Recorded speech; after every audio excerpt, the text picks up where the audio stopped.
Hello everyone, welcome to the HardReset channel, and today I'll show you how to get software updates for your iPhone 16e.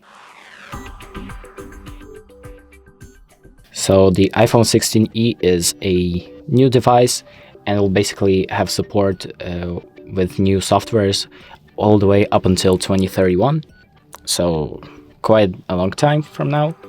If you want to check for a new software update, what you're going to do is go to the settings and then scroll down to general and then click on software update. And I was going to check for update, and as you can see, the phone is up to date right now. So it's on the latest, running on the latest software, and there are no updates available basically.